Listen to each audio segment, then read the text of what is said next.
जाति न पूछो साधु की, पूछ लीजियो ज्ञान। और सुंदर कहा है कबीर साहब ने। साधु की जात न पूछो, साधु से तो ज्ञान पूछ लो, जो आपके काम की चीज है, आपके लिए आवश्यक है। जिस जगह पे आवश्यकता हमें है किसी चीज की, वहां पे हम जात देखेंगे तो हमारी वो आवश्यकता पूर्ण नहीं हो सकती। वैसे वर्ण है, वर्ण एक अलग चीज है, लेकिन साधु की जाति नहीं है। क्यों नहीं है?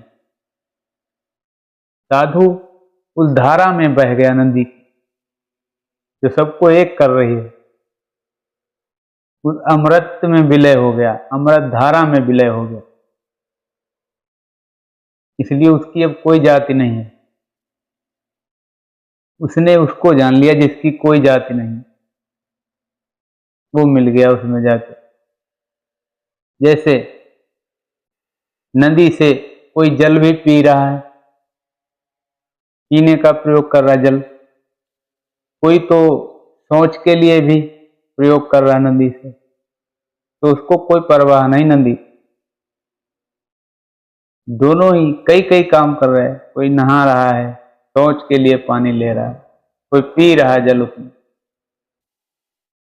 और वही हम लोटे में जल भरे, लोटे में अगर सोच कर दे, सोच के लिए इस्तेमाल करें उस पानी का, तो उस जल को हम पी नहीं सकते,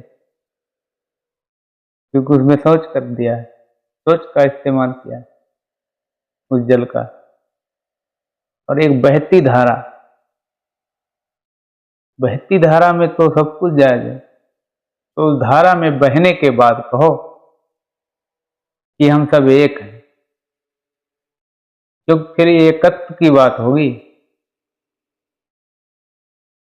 और हम अपने स्वार्थ में जी रहे हैं और फिर भी कह रहे हैं हम सब एक हैं। सब एक नहीं हो। एक को जानो पहले, एक में विलय करो अपना, उस नदी की धारा में बह जाओ, उसके बाद एक हो गए।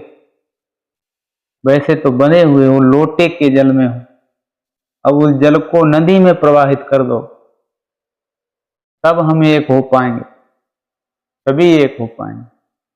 तो एक ही आंतरिक ऊर्जा से एक ही है, लेकिन उस लोटे में जल है, उसको प्रवाहित कर दो नदी में, तब हम एक तत्व में आ जाएंगे, अलग नहीं रहेंगे।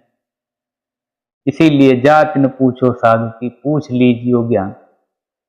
साधु की कोई जात नहीं, जो अपने जल को प्रवाहित कर दिया उसने नदी में, अब उसकी कोई जात नहीं। बहुत सुंदर बात है। जय हो प्रभु।